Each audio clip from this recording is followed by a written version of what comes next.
자, 안녕하십니까, 반갑습니다. 오늘은 아주 귀한 제품을 들고 와봤습니다. 바로 이놈 나인 바리스타입니다. 이야, 지기네. 자, 이 나인 바리스타 불 위에다가 올려서 바로 추출하는 모카포트 스타일 추출기구 중에서는 끝판대장이라고 불리는 녀석입니다. 제가 산 건 알고 구독자분이 리뷰 한번 해볼래 하고 빌려주신 거거든요. 저도 이번에 실물은 처음 봤습니다. 이 나인 바리스타 공식 홈페이지에 들어가 보면 그 돈을 준다고 해도 지금 생산 자체를 못 하고 있대요. 뭐 코로나나 여러 가지 이슈들로 인해서 지금 생산 자체가 안 되고 있다고 합니다. 그러니까 돈을 줘도 못 구하는 제품이라는 거죠. 이런 귀한 거를 빌려주신 구독자분께 또 감사 인사를 드립니다. 자, 그럼 이 나인 바리스타 임마 이거 뭔데 이리 비싼가? 지금부터 한번 살펴보도록 하죠. 일단은 굉장히 묵직합니다. 지금까지 제가 썼던 모카포트 종류들 그런 거하고 비교가 안 돼요. 무게 한번 재볼까요?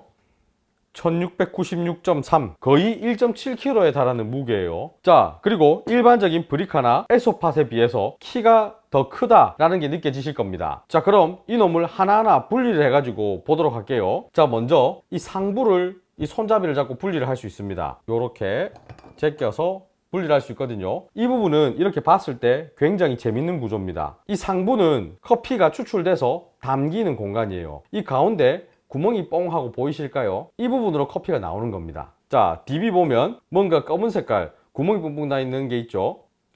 빼보면 이 부분은 말캉말캉한 고무 같은 재질이에요. 아마 실리콘 같기도 한데 이 구멍이 뿡뿡 나 있는 이 부분은 에스프레소 머신으로 치면 물을 분사해주는 샤워 스크린의 역할을 하는 것 같습니다. 자, 그리고 안쪽은 포토 필터랑 똑같이 생겼어요. 자, 바스켓도 안에 들어가 있죠. 이 바스켓을 요래 빼보면 일반적인 에스프레소 머신에서 쓰는 바스켓과 똑같은 게 들어가 있습니다. 자, 이 직경 같은 경우에는 53mm쯤 됩니다. 그러니까 조금 애매해요. 우리가 상업용 머신들 보면 54mm짜리도 있고 58mm도 있거든요. 54mm의 포토필터에 사용하는 뭐 템퍼나 레벨링 툴이나 이런 거를 이놈에 쓸 수는 없다는 거죠. 그렇다면 가정용 에스프레소 머신에서 많이 쓰는 51mm짜리에 쓰는 그 애들은 여기에 쓰기에는 조금 작거든요. 그래서 약간 포지션이 애매하긴 한데 억지로 끼워 넣으면 몇 개 맞는 게 있더라고요. 그건 제가 좀 이따 보여드릴게요. 그리고 이 밑에 또 분리가 됩니다.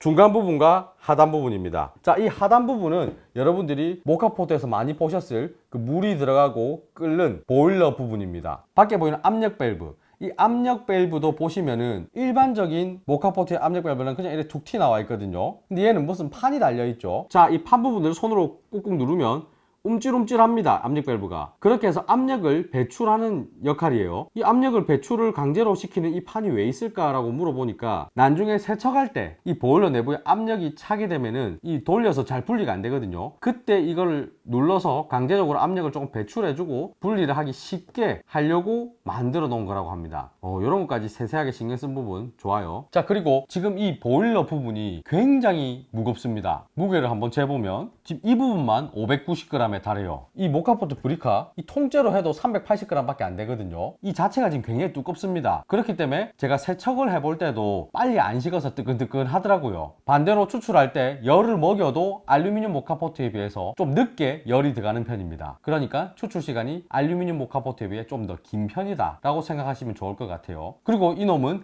일반적인 모카포트와는 다르게 이 밑에 보일러가 상부 하부로 나뉜다 라고 생각하시면 좋을 것 같아요. 이 안에 보면 이 나사산이 있거든요. 이 나사산을 기준으로 밑에 부분, 위에 부분 이렇게 나뉜다고 보시면 좋을 것 같습니다. 이게 왜 나뉘어져 있는 건지는 제가 좀 이따가 한번 설명을 드려볼게요. 그리고 보통의 모카포트는 이 안전 밸브보다 밑에까지 물을 붓는 거와는 다르게 이 라인이 있거든요. 이 라인까지 물을 부어 주셔야 됩니다. 그러니까 안전 밸브가 푹 잠긴다라고 보시면 좋을 것 같아요. 그리고 이 라인에는 지금 카메라에 안 보일 것 같아요. 굉장히 깨알 같은 글씨로 영어가 적혀 있거든요. Please feel to here 이까지 채하라 뭐 이런 뜻이죠. 맞나?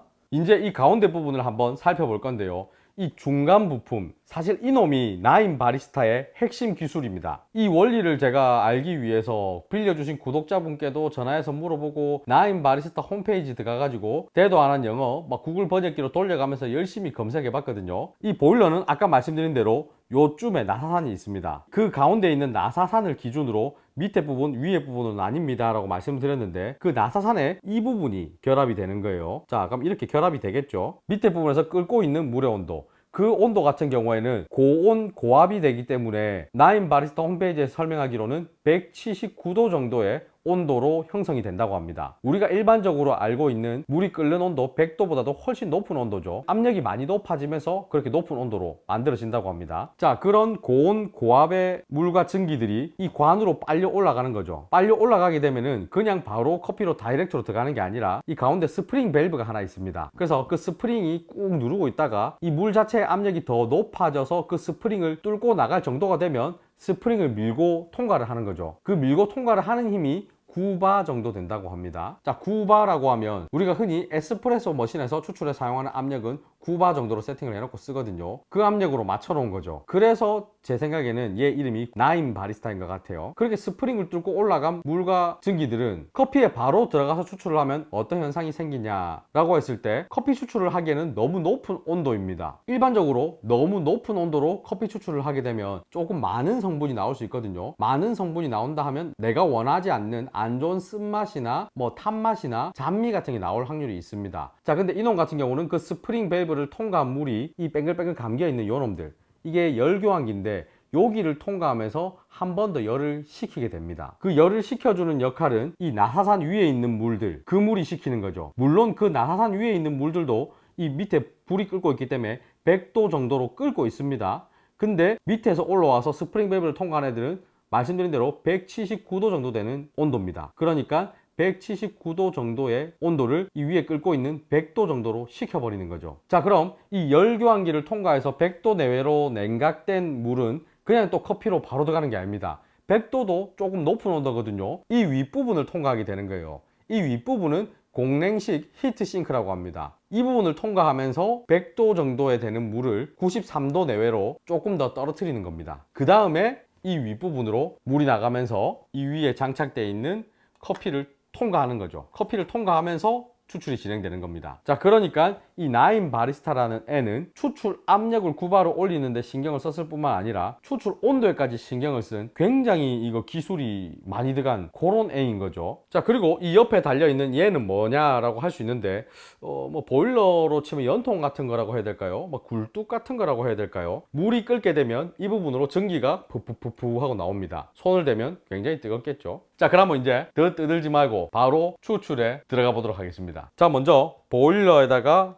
물을 넣어 줄 건데요. 나인 바리스타 공식 사이트의 권장은 110에서 120g의 물을 넣으라고 되어 있습니다. 아까 전에 제가 안쪽에 선이 있습니다 라고 말씀드렸죠. 그 선에 맞추면 거의 110에서 120g쯤 돼요.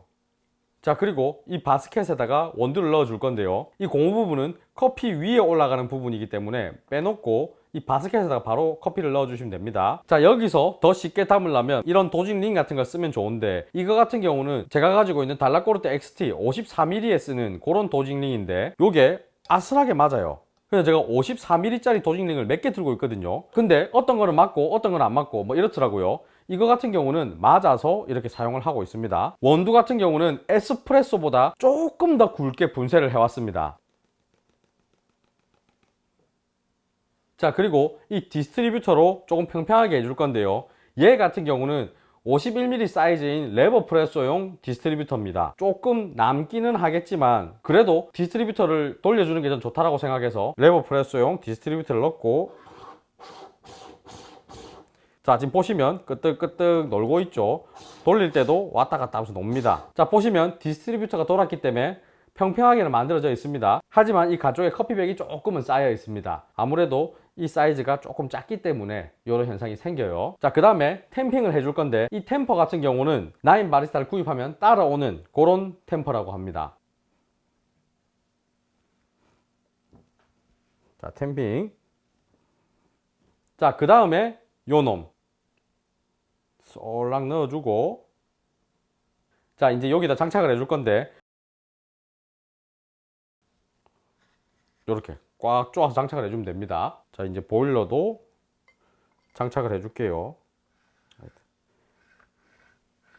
원래 나인 바리스타 전용 밑에 디퓨저가 있거든요. 근데 지금 저는 그 디퓨저가 없어서 이렇게 에소판용 디퓨저를 사용할 겁니다.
자, 이렇게 추출이 완료됐습니다. 추출된 양은 44g 정도 추출이 됐어요. 자, 크레마는 추출될 때는 확 많이 뜨는 것처럼 보이지만 조금 지나면은 좀 가라앉는 편입니다. 자, 맞아볼게요. 제법 에스프레소 머신에서 나온 것처럼 그런 느낌이 나옵니다. 그리고 아까 전에도 설명드린 것처럼 추출하는 온도에 신경을 많이 쓴 제품이다 보니까 그 모카포트 특유의 그런 안 좋은 쓴맛이나 잡미가 조금 줄어들어 있는 그런 느낌이 있어요. 그래도 에스프레소 머신에서 뽑은 거랑은 약간은 차이는 있습니다. 완벽하게 에스프레소 머신의 맛을 정확하게 구현을 합니다 라고는 말하기는 좀 어려울 것 같아요. 하지만 이런 불에 올려놓고 쓰는 모카포트들 중에서는 꽤 괜찮은 맛이 나와요. 마음에 듭니다. 자, 오늘 이렇게 나인 바리스타 사용을 해봤습니다. 확실히 에소팟이나 모카포트 브리카 이 두 놈 같은 경우는 압력에만 신경을 쓴 제품이죠. 그거와는 다르게 나인 바리스타는 추출 온도에도 신경을 쓴 만큼 좀 더 긍정적으로 표현이 된 것 같아요. 먹어보면 확실히 좀 괜찮다 이런 생각이 들거든요. 저는 굉장히 매력적인 제품이라고 생각해요. 모카포트류의 추출기구를 이 정도까지 끌어올릴 수가 있구나 라는 그런 생각이 많이 들었습니다. 그냥 이거는 커피 추출기구로서 좋다 이런 게 아니라 뭐 메커니즘 상이라든가 뭐 여러 가지 모로 제가 좀 감탄을 많이 했던 그런 제품인 것 같아요. 추출 원리를 제가 알면 알수록 와, 굉장히 놀랍다라는 생각을 많이 했거든요. 자, 그러면 오늘 영상 여기서 마치겠습니다. 빠이빠이.